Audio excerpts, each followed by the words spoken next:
Seeding and overseeding lawn is a fantastic value, meaning it's not very expensive. That's why you should want to know about it. We're going to teach you all about it in this video.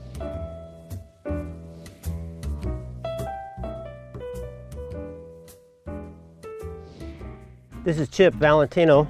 He's here assisting us on a large residential project we've been working on for a few weeks. And I'm John Valentino. I'm president of John and Bobs Corporation. I'm a landscape architect, a landscape contractor, and a general engineering contractor. We got a lot of feedback when we did our spring overseeding video. This is a very similar concept, but in the fall, and fall is every bit as good, maybe a little better than the spring. And what's really neat about fall is a lot of you have problems on your lawn because of the summer you just endured. And this is a quick, easy time to completely change what your lawn looks like by doing a fall overseeding.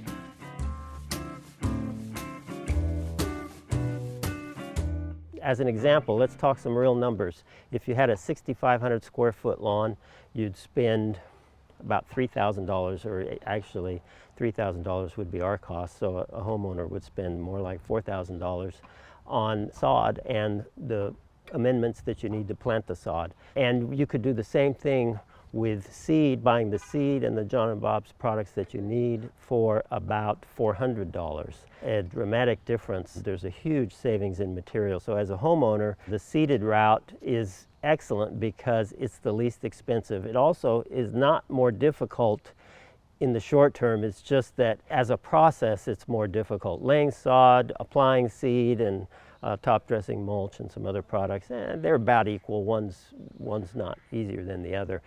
But what is more difficult in the seeded is you have to manage that germination process, which we'll talk about in this video, how best to accomplish that. But you know, the seed doesn't just pop up out of the ground. You got to do everything properly to get it to pop up out of the ground. And then usually you'll have to reseed, you'll have to mow it a few times, and you'll have to feed it a few times. And so there's more involved to produce a complete, thorough, beautiful lawn with seed, but way less expensive. And the real key to saving that money is to pick the right time of the year to plant the seeds.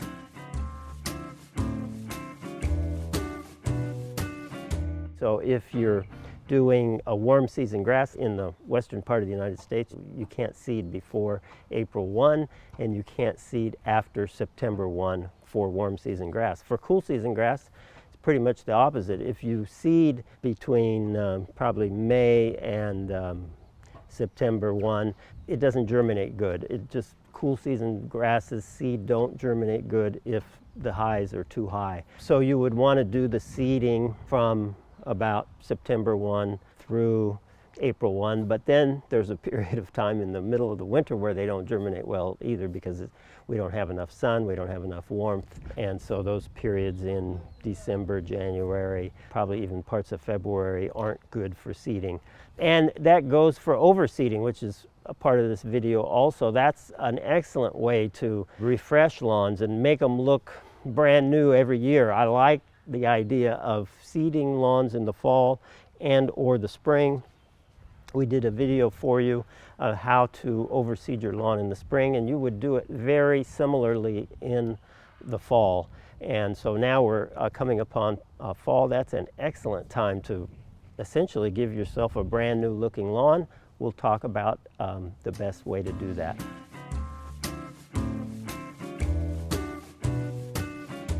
So the preparation for seed and sod, especially for new lawns, is very similar, actually identical. We still want to get a real good exchange of air and water in that soil so we can rip it or till it. Somehow we want to break up compacted, hard soil because that is going to be a problem for your lawn roots. So that's different than what we talked about in ongoing vegetable gardening, where we don't want to be tilling all the time because that damages all these networks of mycorrhiza and other types of beneficial bacteria and fungi and protozoa that develop life in the soil. We don't want to damage that. But in this case, when you're planting a new lawn, usually there's not much life there, not much has been done previously. So we go in there on a one-time basis and we work the soil very thoroughly and get down as deeply as we can. There's a slight difference if you're doing your overseeding, which this is an excellent time to overseed. We got a lot of emails and concerns this past summer with all kinds of fungal activity in turf. We coached a lot of people along on how to limit that fungal activity for next year, which is to infuse your soil with life. And it's that beneficial fungi that's way stronger than the fungi that caused your fungal problem. So in that case, you're not going to go in and till. We just want to limit the growth on the ground because we want to apply that seed more to soil than to dead grass. So we either rake it or mow it real low or somehow prepare this area where we're going to apply seeds. So those are the two methods of preparation for seeding a lawn.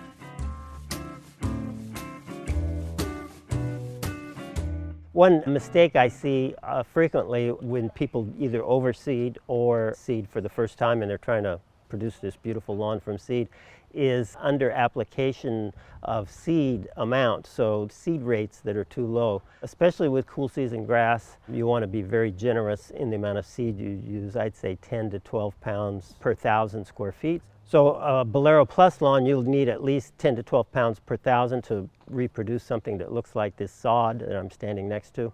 Warm season grass, you're at a lot lower rates, 2 to 4 pounds per 1,000, so there's a big difference. When you overseed, also be very generous in the seed, and I'd say the same, 10 to 12 pounds per 1,000, whether you use perennial rye or whatever you like to overseed. We're going to use this overseeding to refresh your lawn. Any information you need about your lawn and your fall issues, mostly related to summer, and I know there's a lot of them out there, tell us what kind of problems you've been having and we'll help you solve them.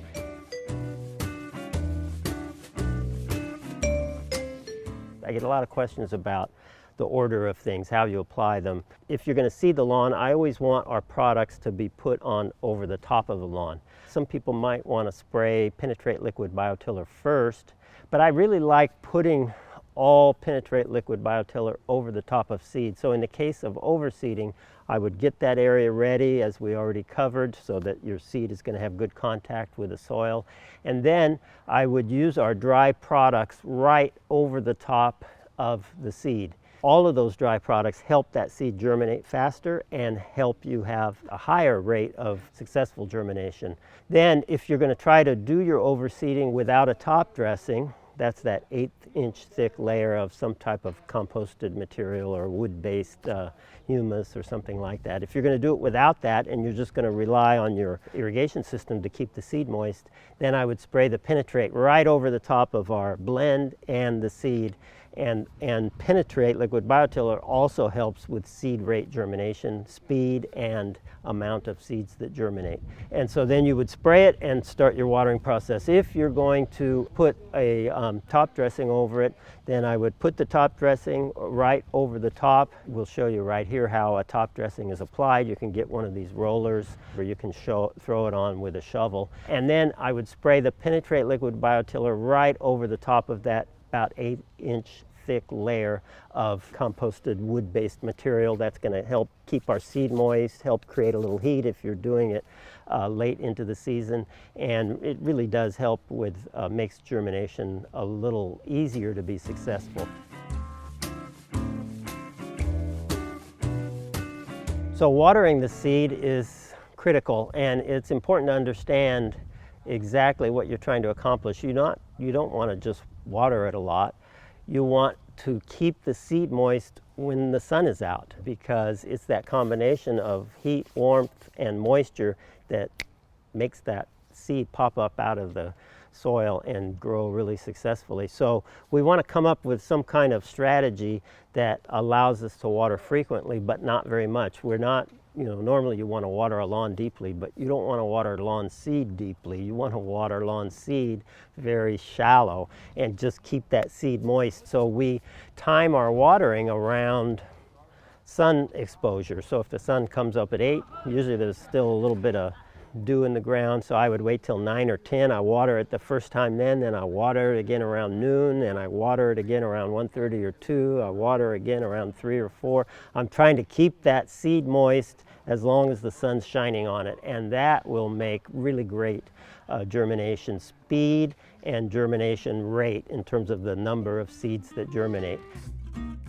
Last week's plant was Rhaphilepis indica minor, so the cultivar is minor, M-I-N-O-R, and that's the one that gives a white flower. Really pretty basic plant, but it's fairly unique for the Raph to have a white flower. There's only a couple that have that.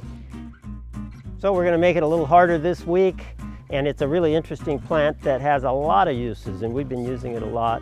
See if you can figure out what it is. It is a special cultivar of a fairly common genus and species, and that special cultivar makes the size smaller. That's my hint of the week. And if you can tell us what it is, the first 5 correct respondents will get a bag of blend. Click the link in the comments in order to submit your answer. We have a prior video on fall-winter lawn fertilization. Check it out. It applies to this issue of improving and overseeding your lawn in the fall. And we've got a lot of good tips on there to have it looking great right through the winter.